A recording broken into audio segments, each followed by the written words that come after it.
Thanks for joining us for the news tonight. I'm Richard Gearhart. And I'm Karina Corral. As KSBY's Megan Healy reports, homeless encampments continue to pop up in Los Osos, and some people are tired of seeing them. She's live in Los Osos for us tonight. Megan? Karina, forested areas are where homeless people tend to camp in the town. Most of them are cleaned up once they are reported, but trespassing is just one of the concerns.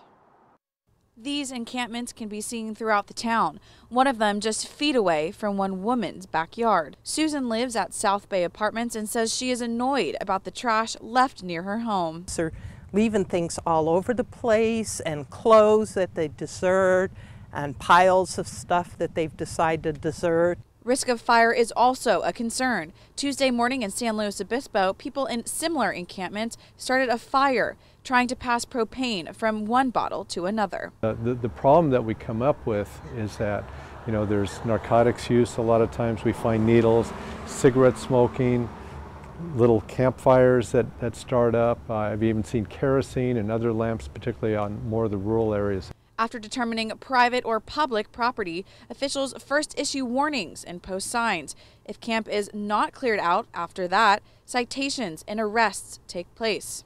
If it's public property, we can usually take actions right there. A lot of times there's unlawful camping that we can go ahead and cite for. We try to get compliance if we can.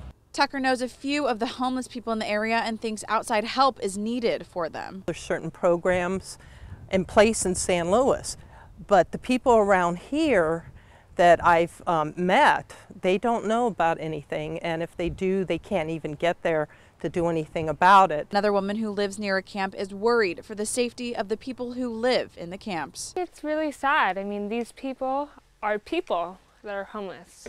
They're not homeless people. Commander Vogue tells me it's an ongoing process. Once a camp is cleared out, another one pops up. The Sheriff's Department is constantly on patrol and giving out a sign like this to private property owners upon request to help them better manage their space. Reporting live and local in Los Osos, Megan Healy, KSBY News. All right, obviously a growing problem across the Central Coast. Megan, thank you. San Luis Obispo police are asking for the public's help tackling homelessness. They're hosting